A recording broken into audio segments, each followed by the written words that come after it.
ओम सभी को नमस्ते। मंत्रोच्चारण। ओम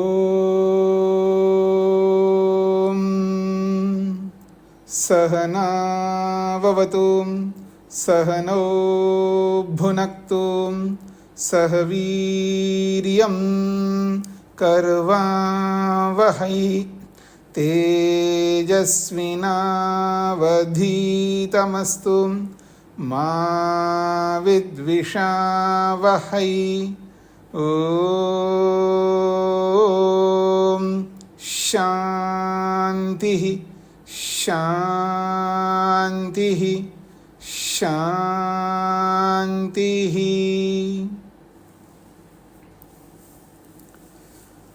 वेदांत दर्शन की कक्षा संख्या 16 है।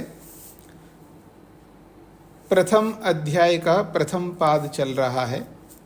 प्रथम पाद के 24। बहुत कम आ रही है स्वामी जी, आवाज बहुत कम आ रही है। हाँ जी, सभी को कम आ रही है, किसी एक को? नमस्ते जी, आ रही है, आ रही है। ठीक है, ठीक है जी। जिनको कम आ रही है वो अपने माइक को खोल करके उसके आवाज को बढ़ा लीजिएगा। मुझे दोबारा जुड़ना पड़ेगा उनको। जो भी है वो स्वयं कर लें। मेरी ओर से कोई कमी नहीं लग रही है, जैसा आप सब लोग बोल रहे हैं। ठीक है जी।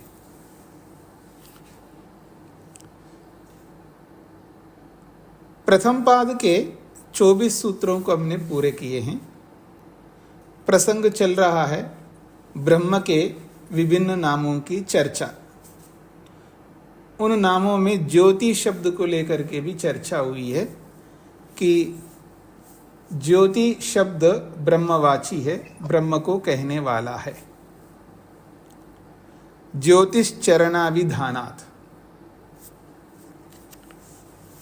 अब इस बात को लेकर के प्रश्नकर्ता ने प्रश्न किया है और उसका समाधान, तो प्रश्न और समाधान 25वें सूत्र में स्पष्ट किया जा रहा है।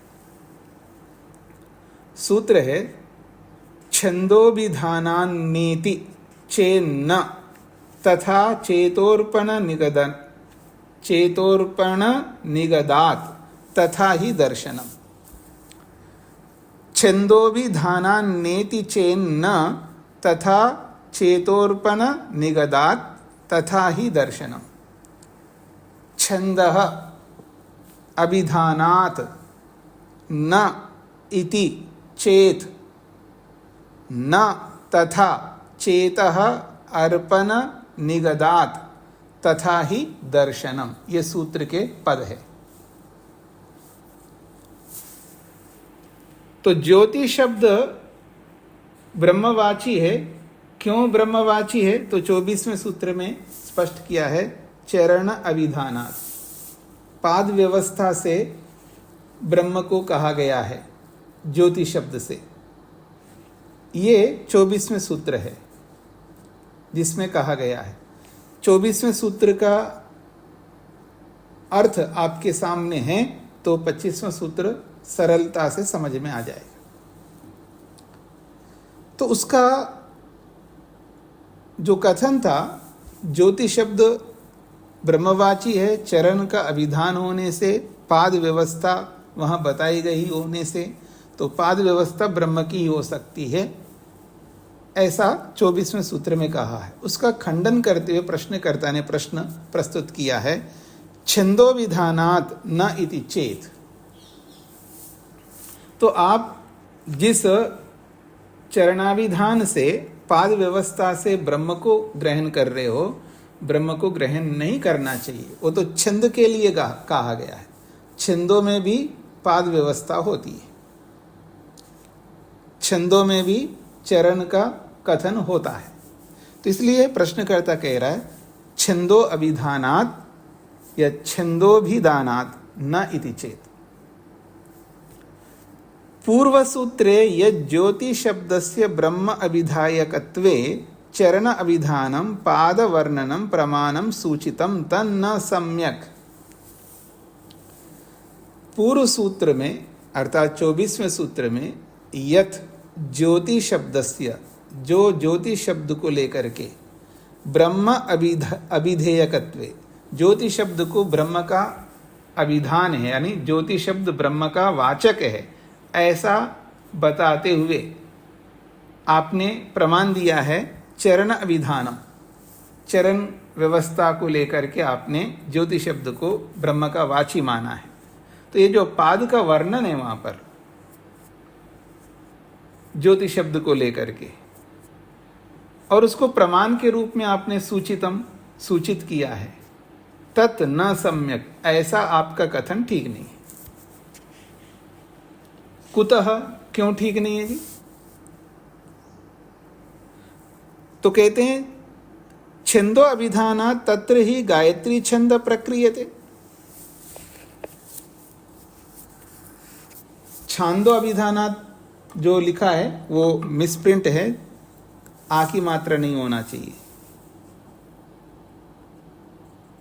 तो कहते हैं छंदो अभिधानात तत्र ही गायत्री छंद, जो छंदो अभिधानात जो वहां पर आया है, अर्थात छंद का अभिधान भी है वहां पर, अर्थात जहाँ छंद की चर्चा होती है वहां पर भी ये पाद व्यवस्था चरण का कथन होता है। इसलिए तत्र ही गायत्री छंद प्रक्रियते, तो वहां गायत्री छंद का प्रकरण में बताया गया है। तत्र पाद वर्णनम तस्यैव गायत्री छंदसो मंतव्यम न अन्यथा। तो इसलिए वह गायत्री छंद का प्रकरण है। जब गायत्री छंद का प्रकरण है तो छंद में भी पाद व्यवस्था होती है, चरण का वर्णन होता है।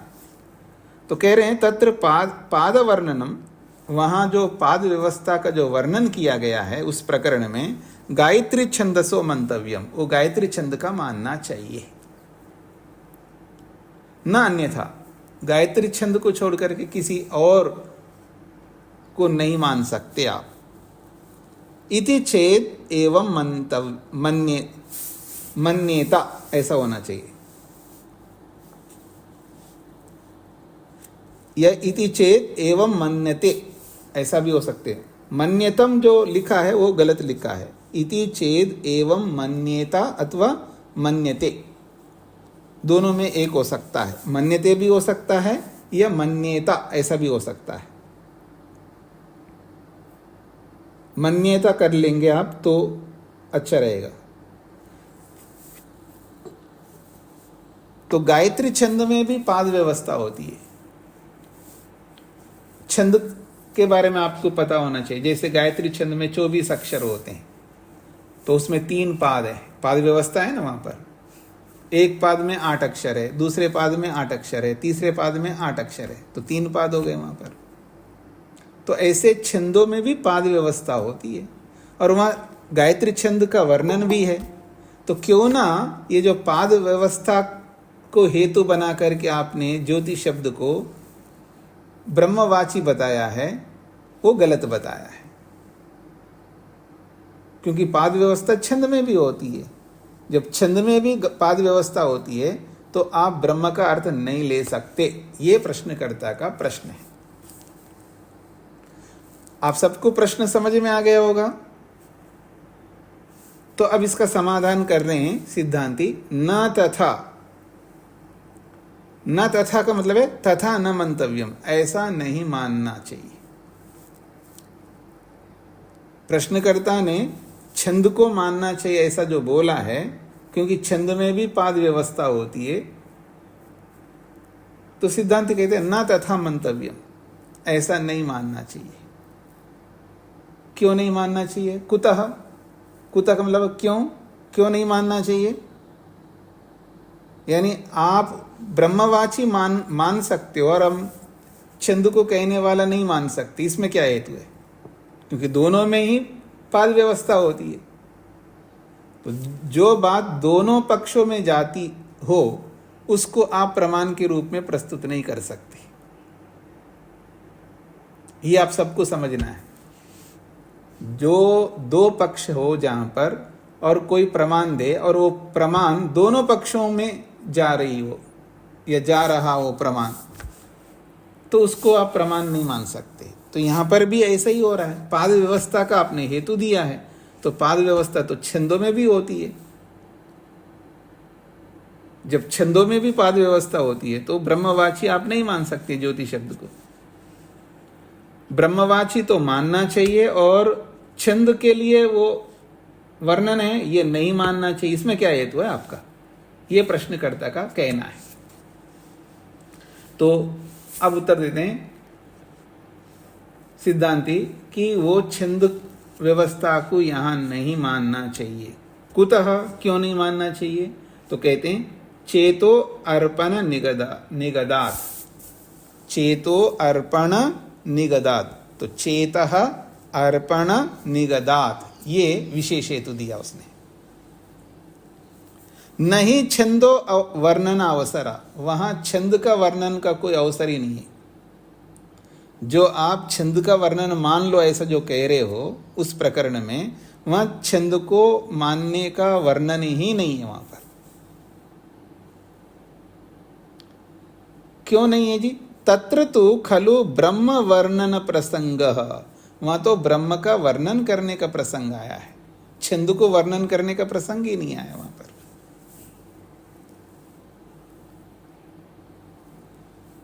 आप जो कहना चाहते हैं छंद का वर्णन है वहां पर, छंद का वर्णन का तो कोई अवसर ही नहीं बनता वहां पर। क्यों? क्योंकि वहां तो ब्रह्म वर्णन का प्रसंग है वहां पर। पूर्व खंडाद एव ब्रह्म वर्णनम प्रक्रमते, जिस प्रसंग में, जिस प्रसंग को लेकर के जो चर्चा हो रही है उस प्रसंग में पूर्व खंडादेव, अर्थात जहां ये वर्णन है उससे पहले के खंड में, उससे पहले के भाग में ब्रह्म वर्णनम प्रक्रमते, वहां ब्रह्म का वर्णन प्रारंभ किया गया है वहां पर। जैसे कि उसको समझा रहे हैं, या एताम एवं ब्रह्मोपनिषदम वेद। ये जो छांदोग्य उपनिषद का जो प्रमाण दिया जा रहा है ना, वो 24वें सूत्र में भी छांदोग्य उपनिषद का ही प्रमाण दिया है। ये सब आपको समझना होगा उपनिषद को खोल करके बाद में। अभी तो जैसा मैं बता रहा हूँ वैसे समझना है, बाद में खोल करके पूर्व पर, पहले वाले को, बाद वाले को, वर्तमान को, इन सारे पक्षों को वहाँ पर उपनिषद में आप समझेंगे तो आपको आसानी से पकड़ में आएगा। तो कह रहे हैं पूर्व खंडादेव, जिस प्रसंग में ज्योति शब्द को लेकर के ब्रह्मवाची बताया गया है उस प्रसंग से पूर्व प्रसंग में उसको पूर्व खंड बोला है। तो पूर्व खंडादेव, पूर्व खंड से ही ब्रह्म वर्णनम प्रक्रमते, ब्रह्म का वर्णन वहां पर प्रारंभ किया गया है। क्या है वहां पर ब्रह्म का प्रकरण? तो वो कह रहे हैं वहां पर बहुत सारी बातें कहते हुए वहां कहा है, या एताम एवं ब्रह्मोपनिषदम वेद। आप खोल करके भी देख सकते हो छांदोग्य उपनिषद जहां यह प्रसंग आया है।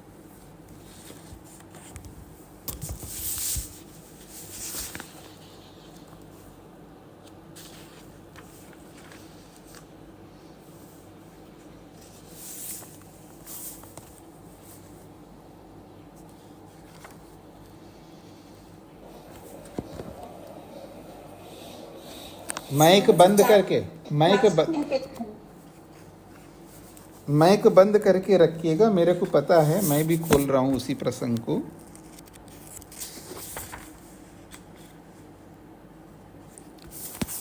तो प्रसंग जो चल रहा है वहां पर,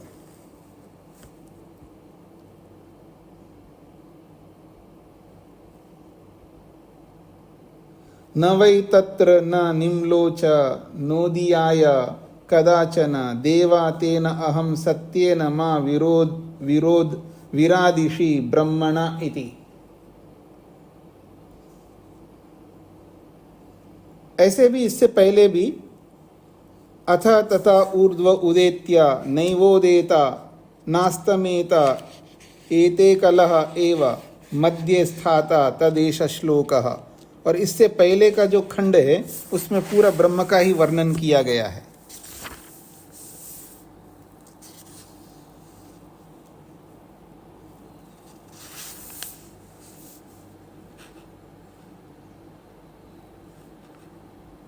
तो पूरा प्रसंग को देखने से वो ब्रह्म का वर्णन है, वो सारा ब्रह्म का वर्णन करके बोला है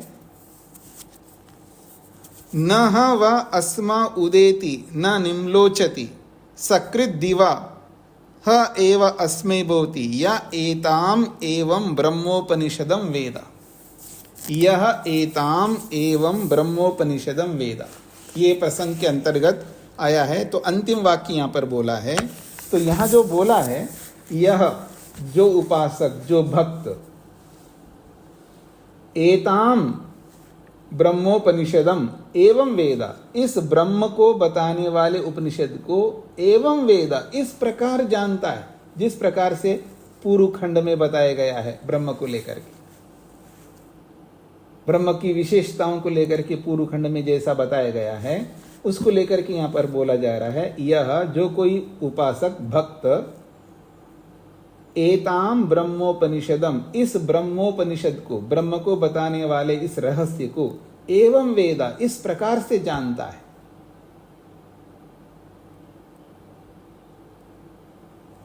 अब ये बात कह करके इसका स्पष्टीकरण कर रहे हैं। अत्र खंडे, इस खंड में, जहां इस तृतीय प्रपाठक के 11वें खंड में जो बात कही गई है, तो कह रहे हैं अत्र खंडे, इस खंड में समष्टि पुरुषो गायत्री नामना उच्यते। इस खंड में समष्टि पुरुष को, व्यष्टि और समष्टि ये दो प्रकार से होते हैं। समष्टि का मतलब संपूर्ण ब्रह्मांड को लेकर के बात कही जाती है। तो समष्टि पुरुष का मतलब है संपूर्ण ब्रह्मांड को लेकर के बात कही जा रही है। तो अत्र खंडे, इस खंड में समष्टि पुरुषो, समष्टि पुरुष का मतलब व्यापक पुरुष को लेकर के गायत्री नामना, गायत्री नाम से उच्चते कहा गया है। भले वहां गायत्री आई है, गायत्री का छंद है वहां पर, लेकिन वहां समष्टि पुरुष को, ब्रह्म को बताया गया। वहां संपूर्ण ब्रह्मांड में जो व्याप्त, जो है संपूर्ण ब्रह्मांड के अंदर व्याप्त है, ओतप्रोत है, उसी को समष्टि पुरुष कहते हैं। तो उस समष्टि पुरुष को लेकर के गायत्री के नाम से वहां पर बोला गया है। कुतः, क्यों ऐसा बोला गया? तो कह रहे हैं तत्र ब्रह्मणि चेता अर्पण निगदात, ये विशेष बात है। क्यों समष्टि पुरुष को लेकर के वहां गायत्री छंद के नाम से बताया गया है, क्यों ऐसा बोला गया है? तो कह रहे हैं तत्र ब्रह्मणि, उस समष्टि पुरुष, उस ब्रह्म में, चेतः, अपने मन को, मन का नाम चेता भी है जी, उसको चित्त भी बोलते हैं आप लोग। चित्त शब्द जो बनता है वो चिति संज्ञान है, इस धातु से चित्त शब्द बनता है। तो यहाँ चेता का मतलब है संज्ञान करने वाला, अनुभव कराने वाला, या अनुभव करने वाला, ऐसा भी बोल सकते हैं मोटी भाषा में। ये जो मन जो है वो अनुभव करता है या अनुभव कराता है, यूं भी कह सकते हो। तो यहाँ चेता शब्द मन के लिए आया, चित्त के लिए आया। तो कहते तत्र ब्रह्मणि, उस ब्रह्म में, जो समष्टि पुरुष रूपी उस ब्रह्म में, चेता, अपने मन को, अर्पण निगदात, मन को उस ब्रह्म में अर्पण करने का वहां पर वर्णन होने से। समष्टि पुरुष को क्यों बताया जा रहा है? ब्रह्मांड के अंदर समस्त पदार्थों में, संपूर्ण ब्रह्मांड में ये पुरुष व्याप्त है, ब्रह्म व्याप्त है, क्यों बोला जा रहा है? ऐसा बोलने का तात्पर्य क्या होता है? देखो इस सृष्टि को, देखो जी आप, कितना व्यापक है, कितना बड़ा है ये संसार, और ऐसी कोई वस्तु नहीं है जो ये बोल सके कि मनुष्य के उपयोग के लिए नहीं है। ऐसे जो भी कुछ कहेंगे, क्यों बोला जा रहा है, उसका वर्णन क्यों किया जाता है? ताकि हम अपने मन को उस ब्रह्म में लगा सके।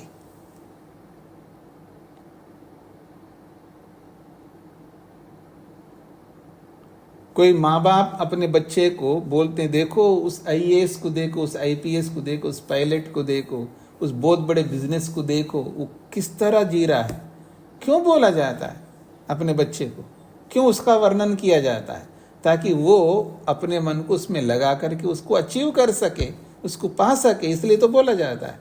तो ऐसे ही उस समष्टि पुरुष को लेकर के इस तरह का वर्णन क्यों किया जा रहा है? तो कहते हैं तत्र ब्रह्मणि, उस ब्रह्म में, जो सब पूर्ण ब्रह्मांड में व्याप्त उस ब्रह्म में, चेतः अर्पण निगदात, चेतः, मन को, अर्पण, उस ब्रह्म में मन को अर्पण करने का वहां पर वर्णन होने से।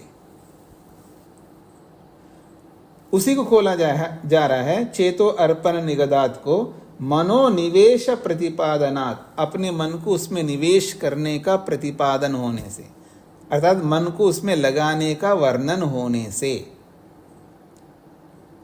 मनः प्रवेशो ही तत्र यथा स्यादिति, उसी को और खोला है, मन का उस ब्रह्म में प्रवेश जैसा हो जाए उसके लिए सारा वर्णन है। यथा स्यात् मतलब जिससे मन उस ब्रह्म में प्रविष्ट हो जाए, अर्थात उस मन को ब्रह्म में एकाग्र कर सके, इसके लिए ऐसा वर्णन किया गया है वहां पर। फिर वहां गायत्री छंद को क्यों सामने बीच में ले आए जी? गायत्री छंद को क्यों लाए हो वहां पर? तो कह रहे हैं गायत्री छंद सा साम्य प्रदर्शनम सुगमार्थम, गायत्री छंद के माध्यम से साम्य प्रदर्शनम, जो समानता दिखाई गई है वहां पर, साम्य प्रदर्शनम मतलब समानता, इसी के समान है। जैसे छंद में पाद होते हैं वैसे ब्रह्म के भी पाद होते हैं। तो गायत्री छंद को ध्यान में रख करके गायत्री छंद के माध्यम से जो वर्णन किया है वो साम्य प्रदर्शनम, उसकी समानता को दिखाने के लिए, ताकि सुगमार्थम, सरलता हो सके, समझने वाले की सरलता के लिए उदाहरण दिया जाता है। तो यहाँ गायत्री छंद तो उदाहरण है। क्यों? साम्य प्रदर्शनार्थम या साम्य दर्शनम प्रदर्शनम, समानता दिखाने के लिए। देखो जैसे कोयल बोलती है ना, या कोयल बोलता है ना, ऐसे ये महिला बोल रही है। तो कोयल का उदाहरण क्यों दिया है? समानता दिखाने के लिए। जैसा ये कोयल वैसा इसका कंठ, यही तो साम्य प्रदर्शन है। इसलिए तो कोयल का वहां पर उदाहरण दिया गया है। देखो ये तो बंदर है, ये तो बंदर है। अब ये जो उदाहरण दिया है किसी को बंदर है, वो साम्यता दिखाने के लिए दिया गया है उसको। ये खाली नहीं बैठ सकता बच्चा, पता नहीं कैसे संस्कार लेके आए आदमी। इतने लोग उसके पीछे पड़ करके उसको संवारते रहते हैं, लेकिन किसी को मानता नहीं। इतना नटखट आदमी है, कभी जीवन में जिंदगी में ऐसे बच्चे को मैंने नहीं देखा। ये तो बिल्कुल बंदर से भी गया गुजरा है। ये जो उदाहरण दिया जा रहा है उसकी साम्यता दिखाने के लिए दिया जा रहा है ये उदाहरण। तो ऐसे यहां पर भी गायत्री छंद का उदाहरण इसलिए दिया है ताकि साम्यता दिखा सके, इसलिए कह रहे साम्य प्रदर्शनम। क्यों ऐसा किया है? सुगमार्थम, सुगमता से हम समझ सके।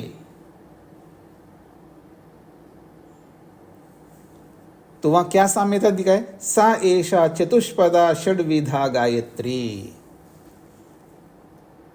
सा एषा, वह ये जो गायत्री है, सा एषा गायत्री, वह ये जो गायत्री है, चतुष्पदा, 4 पादों वाली है। षड्विधा गायत्री, षड्विधा का मतलब 6 अक्षरों वाली ये गायत्री है।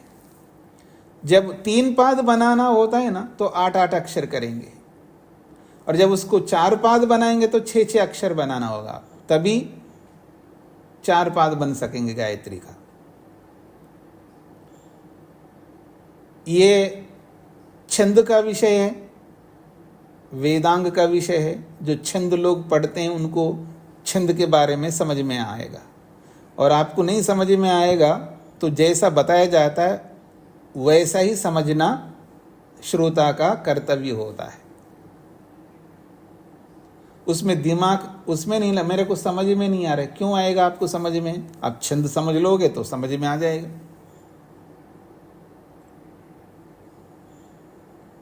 मेरे को ये फोन क्या होता है मेरे को समझ में नहीं है। क्या करना है आपको फोन को समझने का?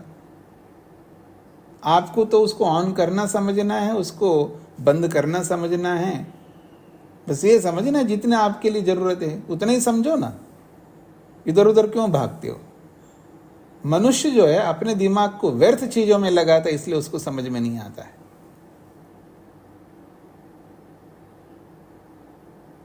जो समझने वाली बातें हैं उसमें तो मन नहीं लगाता, और जो समझ में ना आने वाली बात है उसमें मन को लगाता रहता है, जैसा कि अपने आप को क्या मानता होगा वो।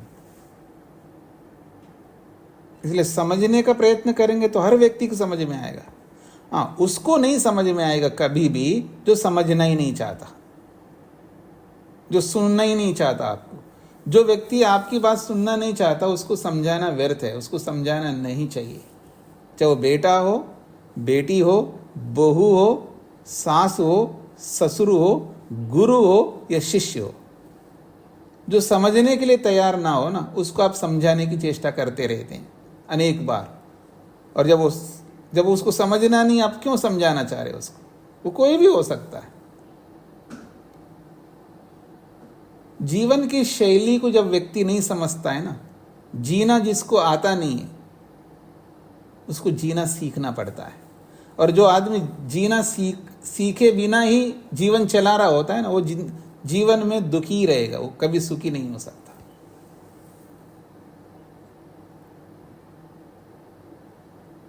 समझ में आ रहा होगा आपको? आना चाहिए, नहीं आए तो आप जानो। तो सा एष चतुष्पदा षड्विधा गायत्री, वो जो गायत्री छंद है, जहां समझाने के लिए गायत्री छंद को यहां जोड़ दिया है, क्योंकि सा एषा गायत्री, वो गायत्री भी चतुष्पदा, वो ये भी गायत्री भी 4 पादों वाली है। 4 पाद कैसे बनते हैं? है तो 24 अक्षर ही है उसके अंदर। गायत्री में तो 24 अक्षर होते हैं। अगर 8-8 अक्षर बनाएंगे तो 24 हो जाते हैं, तो 3 ही पाद हो जाएंगे। लेकिन ऐसा नहीं कह रहे हैं। ये छंद शास्त्र को जानने वाले के ऊपर निर्भर करता है, वो कितने पाद बनाना चाहता है।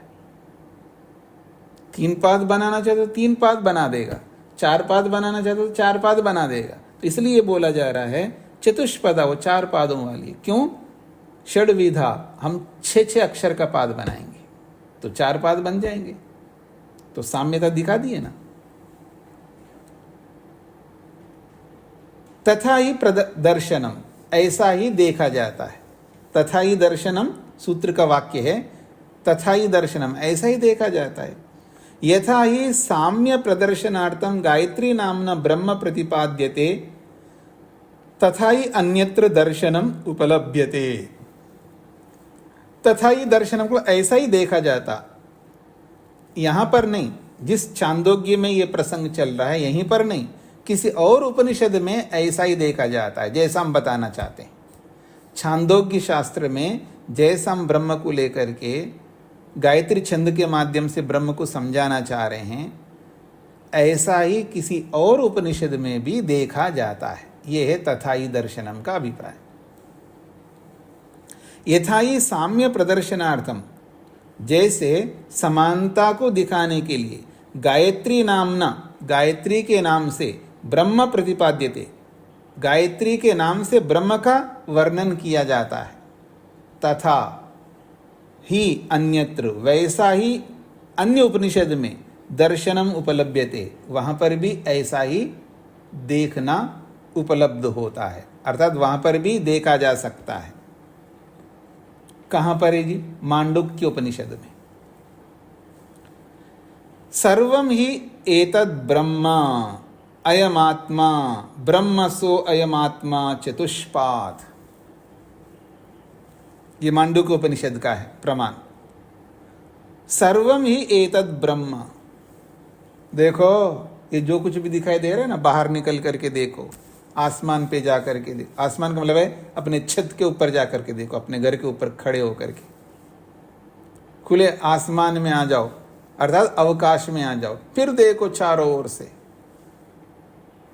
तो कहते हैं सर्वम ही एतद, ये जो कुछ भी ब्रह्मांड दिखाई दे रहा है, अयम ब्रह्म अयम आत्मा, ये ब्रह्म है।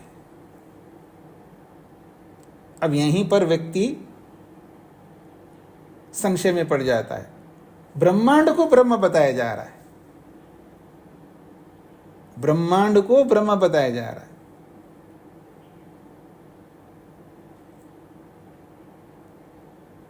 आप एक जगह तो समझते हो, दूसरी जगह भी वैसे ही समझा करो ना।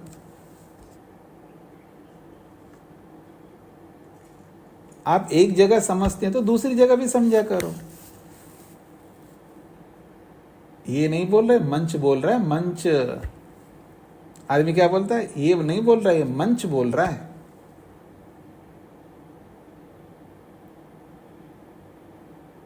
ये थोड़ा बोल रहा है, ये तो मंच बोल रहा है। तो मंच बोल रहा है जब आप कहते हो तो वहाँ तो समझ जाते हैं। मंच बोल रहा है का मतलब मंच में बैठा हुआ, मंच में खड़ा हुआ आदमी बोल रहा है, मंचस्थ आदमी बोल रहा है, वहाँ तो समझ जाते हो। तो ऐसे यहाँ पर भी समझ लो ना, ये जो कुछ भी दिखाई दे रहा है ये ब्रह्म है। नजरिया बदल दो, आप दृष्टि बदल दो, समझ पैदा करो, विवेक उत्पन्न करो, विवेक ले आओ, समझ में आ जाएगा। समझने की चेष्टा करने वाले को, समझने के लिए मेहनत करने वाले को निश्चित रूप से समझ में आता है। तो कहते हैं सर्वम ही एतद ब्रह्म, ये जो कुछ भी दिखाई दे रहा है ना ये सब ब्रह्म है। अयम आत्मा, वो आत्मा है।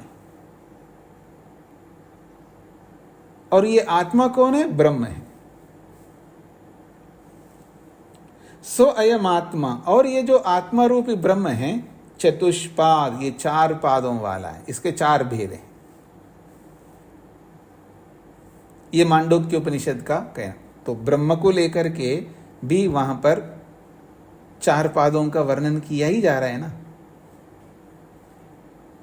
अत्र तो ब्रह्मण चतुष्पादत्वम उक्तम, अत्र तो ब्रह्मण चतुष्पादत्वम उक्तम, यहां इस मांडुक्य उपनिषद में ब्रह्म के 4 पादों को लेकर के कहा है।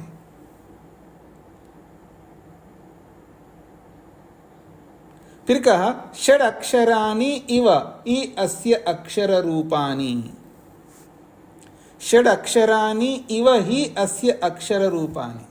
जैसे गायत्री के एक एक पाद में 6 अक्षर होते हैं, उसी के समान ही अस्य अक्षर रूपाणि, इस ब्रह्म रूपी अक्षर के भी रूप होते हैं। षड विधानी गुण वर्णनानि, और उसके 6 प्रकार के गुणों का वर्णन है वहां पर। तत्रैव प्रत्येकस्मिन् पादे षड षड दृश्यन्ते, उस एक एक पाद में ब्रह्म के 6 गुण दिखाई देते हैं।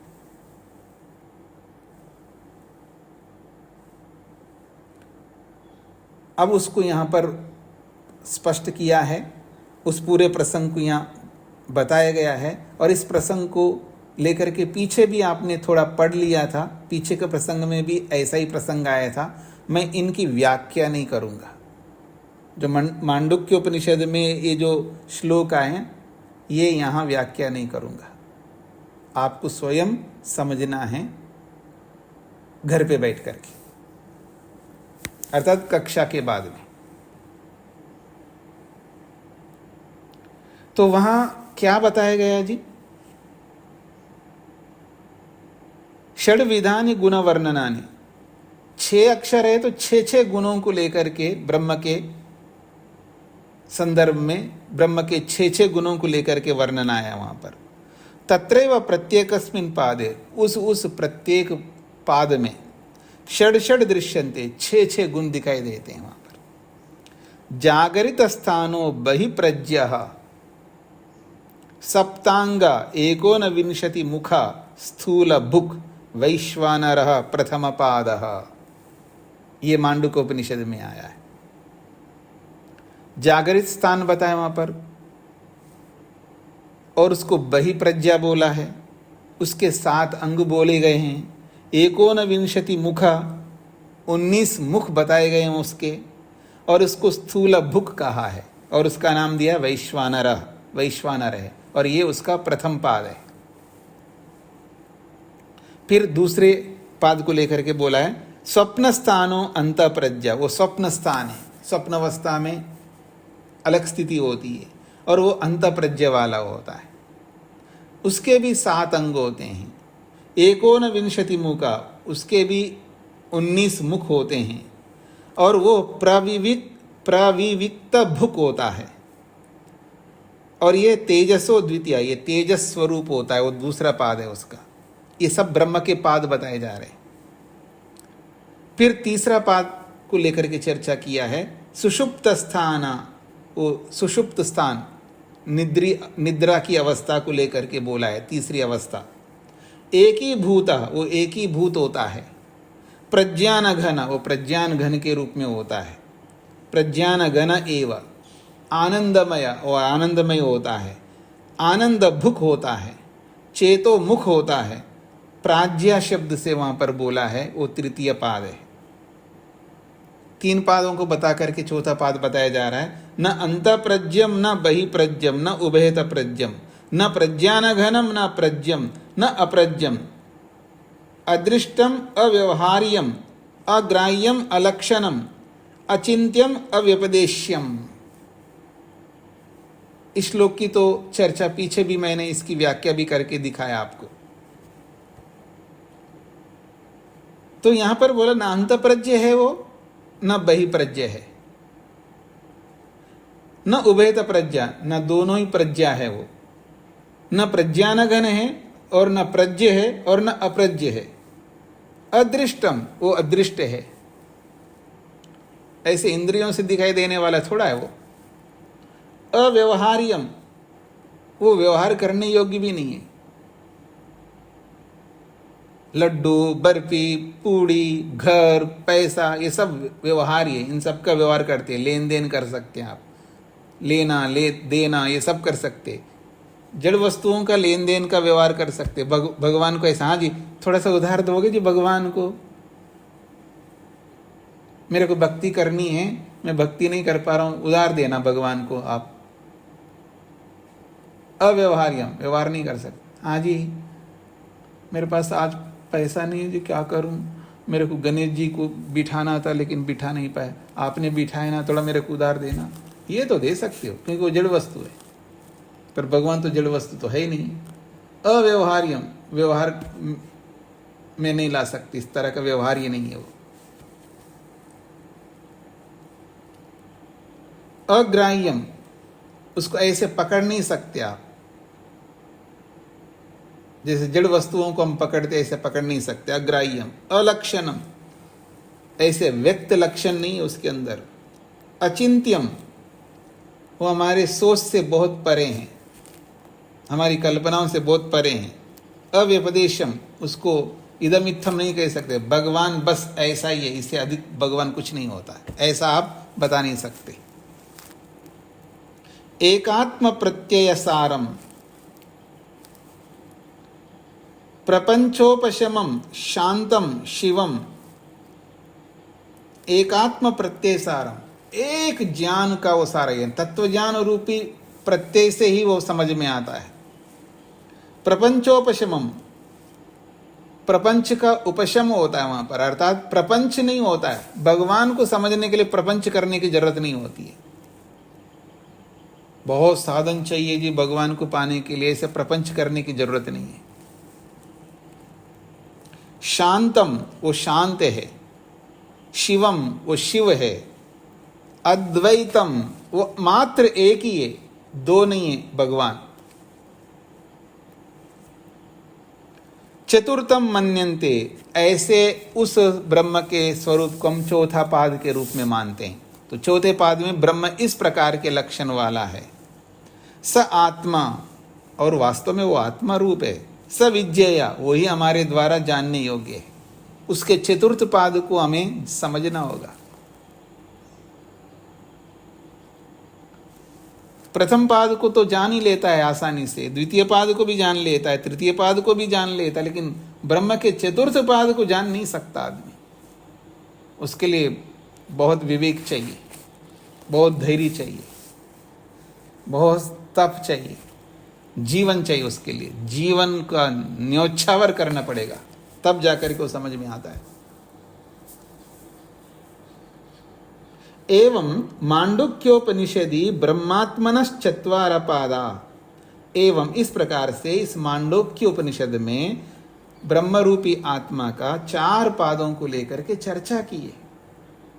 और उन चारों पादों को खोल करके समझ लीजिए आप लोग, पीछे जाकर के मांडुक्य उपनिषद को खोल करके।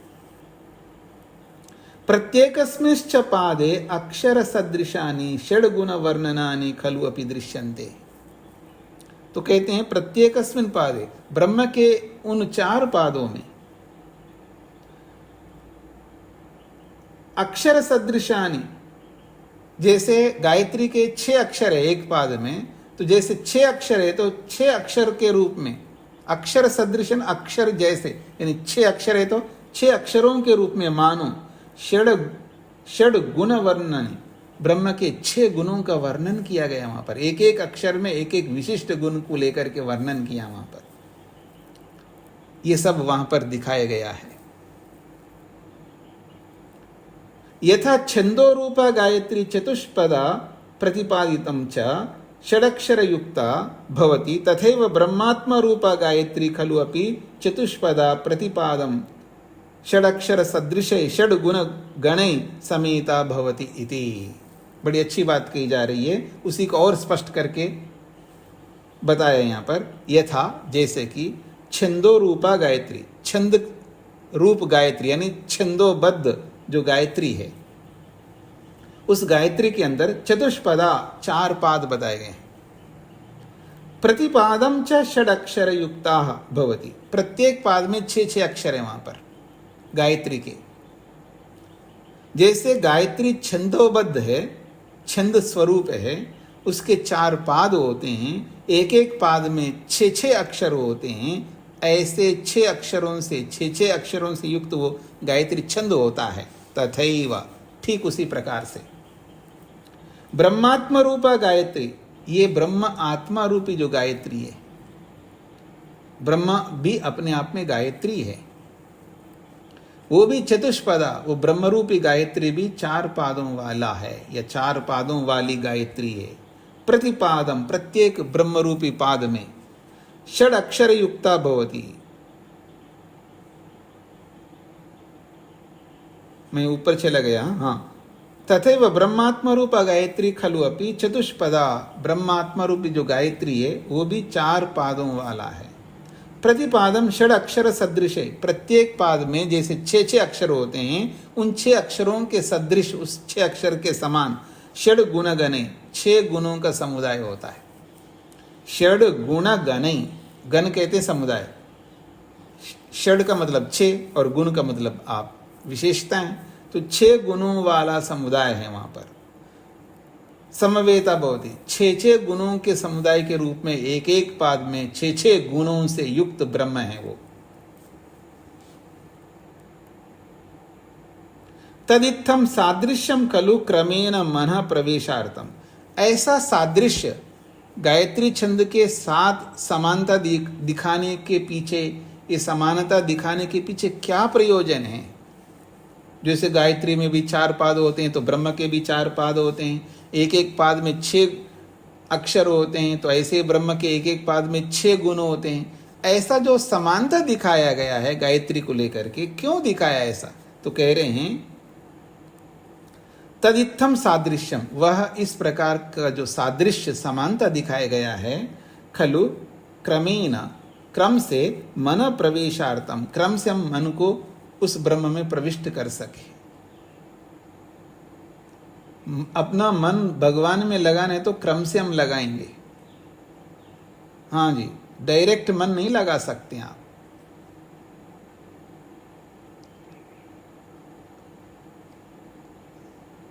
व्यक्ति क्या भूल करता है, उठने से लेकर के रात्रि में सोने से पहले तक या संध्या काल तक ऐसे कृत्य करता है, ऐसे कर्म करता है, उसको होश भी नहीं रहता है कि मेरे सामने भगवान है या नहीं, मेरे को भगवान देख सुन जान रहा है, उसको होश नहीं है। और ये सब झंझाल से थोड़ा सा वक्त निकाल कर बैठ कर ओम भूर्भुवः स्वः करता रहता है ना, उसका मन तो कभी नहीं लग सकता। तो भगवान में मन लगाना तो पाद की दृष्टि से, यानी स्टेप बाय स्टेप, क्रम से बोला है यहाँ पर, क्रमेण मन प्रवेशार्थम, क्रम से मन को लगाना होता है। जैसे अष्टांग योग में बोला गया है, यम का पालन तो करता नहीं, नियम का पालन तो करता नहीं, प्राणायाम नहीं कर सकता, शरीर को स्वस्थ नहीं रख सकता है, और सीधा मन को भगवान में लगाने का कोशिश कर रहा है आदमी।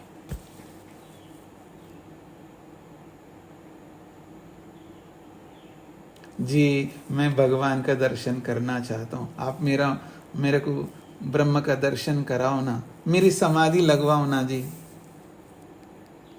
ये माताएं भी बोलती रहती हैं और पुरुष भी बोलते रहते हैं,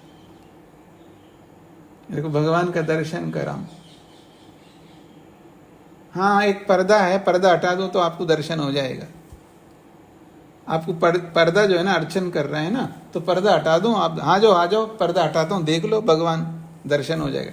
इतना सरल होता तो फिर कथा ही क्या।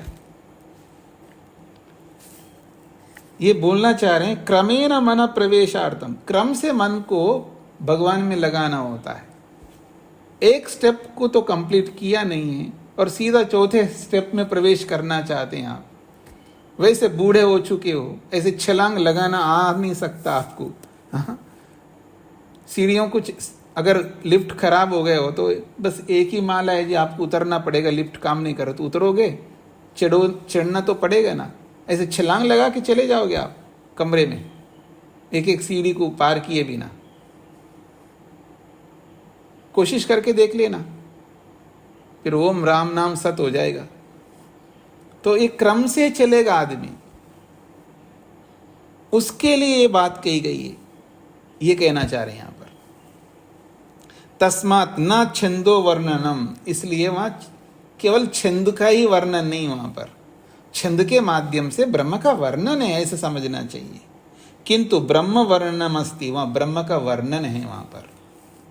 तदेव प्रकृतम ब्रह्म ज्योति शब्देन उत्तरत्र लक्षितम, उसी प्रकरण के अनुसार बाद में ब्रह्म ज्योति को लेकर के चर्चा की है। ब्रह्म ज्योति शब्देन उत्तरत्र लक्षितम, ब्रह्म ज्योति शब्द से बाद के प्रकरण में वहां पर वर्णन किया है। वही लक्षण है वहां पर, वही लक्षित है, वही टारगेट है। वहां लक्षितम का मतलब है वही टारगेट है। उसी टारगेट को बताने के लिए ही यहां पर ये सब पाद व्यवस्था की चर्चा की गई है, ताकि ब्रह्म ज्योति को हम आसानी से समझ सके। ये इसका तात्पर्य, ये यहां ऐसा कहना चाहते हैं। तो आइए सूत्र का अर्थ लिख लीजिएगा।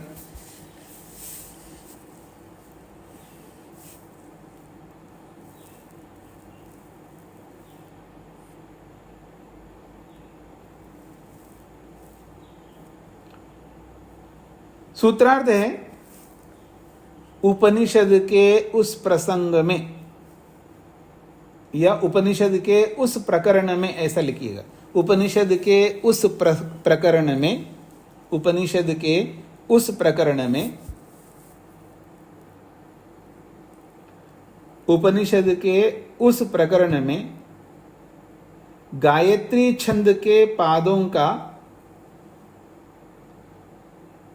उपनिषद के उस प्रकरण में गायत्री छंद के पादों का, गायत्री छंद के पादों का वर्णन होने से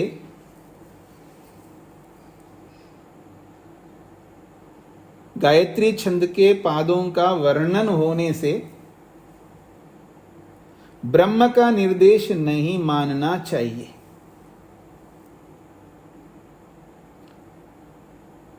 ब्रह्म का निर्देश नहीं मानना चाहिए।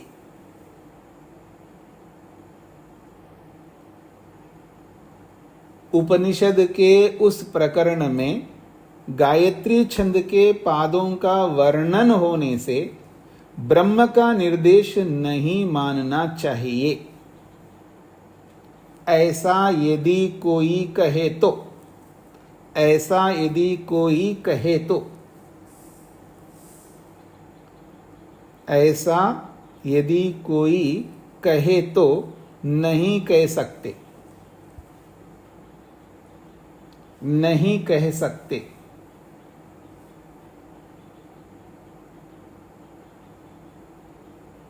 ऐसा यदि कोई कहे तो नहीं कह सकते, क्योंकि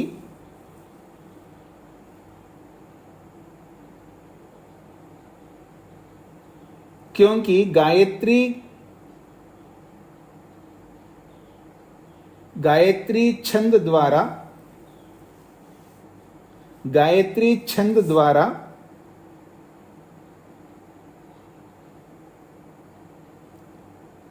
क्योंकि गायत्री छंद द्वारा मन को ब्रह्म में अर्पण करने का विधान होने से,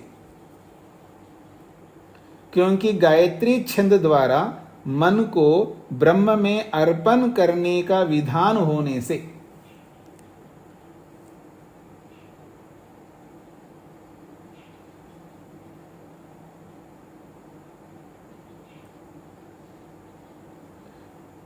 क्योंकि गायत्री छंद द्वारा मन को ब्रह्म में अर्पण करने का विधान होने से,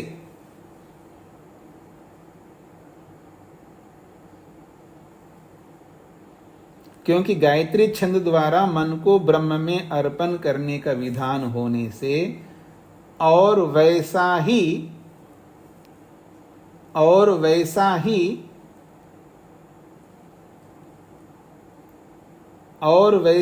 अन्य उपनिषद में दिखाई देता है,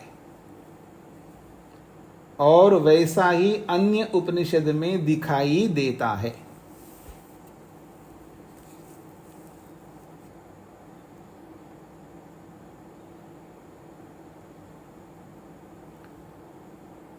हाँ जी, अब मैं एक बार बोलता हूं। उपनिषद के उस प्रकरण में गायत्री छंद के पादों का वर्णन होने से ब्रह्म का निर्देश नहीं मानना चाहिए, ऐसा यदि कोई कहे तो नहीं कह सकते, क्योंकि गायत्री छंद द्वारा मन को ब्रह्म में अर्पण करने का विधान होने से, और वैसा ही अन्य उपनिषद में दिखाई देता है।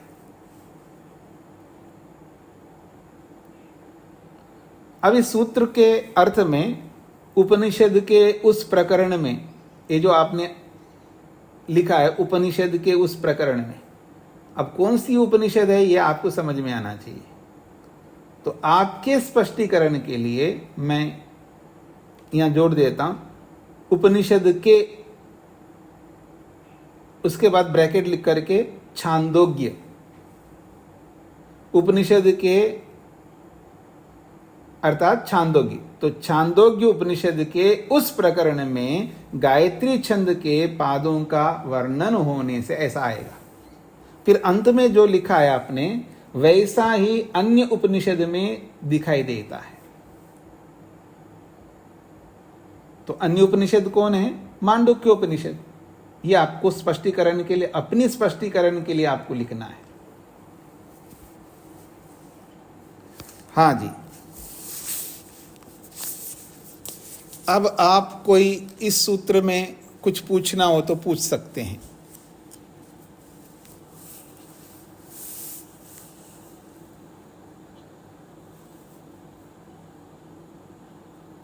और आप सबसे मैं ये कहना चाहूँगा, जब जब उपनिषद का प्रसंग आता है, उपनिषद के जो प्रमाण यहाँ प्रस्तुत किए जाते हैं, तो मेहनत पुरुषार्थ करते हुए उपनिषद को खोल करके, ढूंढ करके आपको वहाँ ऊपर नीचे का प्रसंग को समझने का प्रयत्न करना होगा।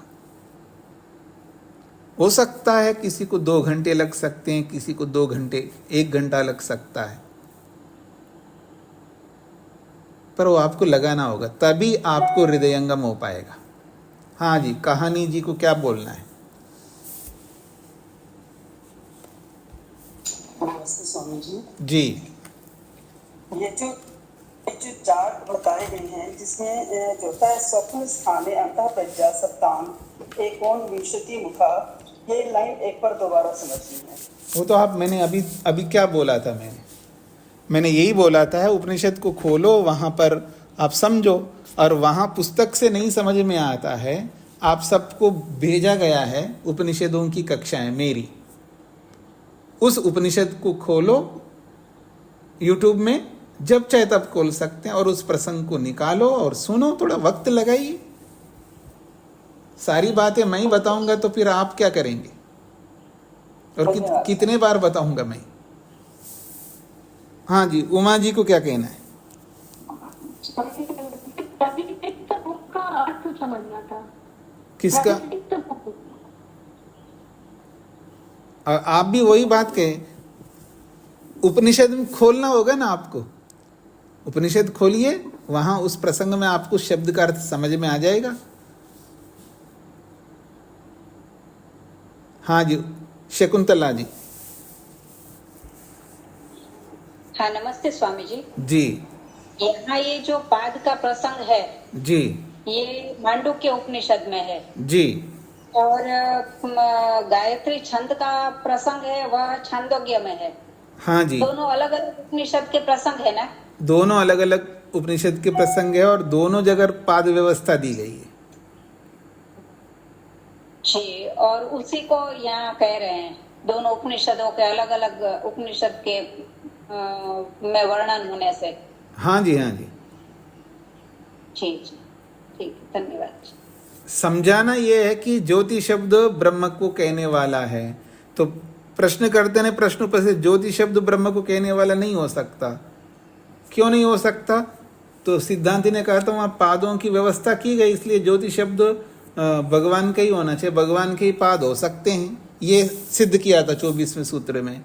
तो यहाँ कहा कि नहीं, भगवान के ही पाद हो सकते हैं, ऐसा नहीं है, छंद के भी हो सकते हैं, इसलिए तो मना कर दिया था इस 25वें सूत्र में। तब उसका समाधान किया है, हम मानते हैं छंद के भी पाद होते हैं, पर वहाँ छंद के जो पाद बताए गए हैं गायत्री छंद को लेकर के, वो छंद को लेकर के जो पाद बताया गया है वो भी भगवान की साम्यता है वहाँ पर। जैसे छंद, गायत्री छंद में पाद होते हैं 4, ऐसे ब्रह्म के भी 4 पाद होते हैं। तो वो साम्यता दिखाने के लिए गायत्री छंद का उदाहरण दिया है वहां पर। इसको समझाने के लिए सारा प्रसंग है 25वां सूत्र। जी जी जी, धन्यवाद जी। हाँ जी, और किसी को कुछ कहना है?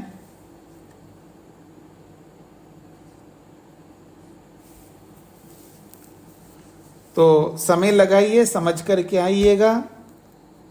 फिर नहीं समझ में आए तो पूछिएगा, लेकिन बिना समय दिए, बिना मेहनत किए आप पूछोगे तो मैं नहीं बताऊंगा।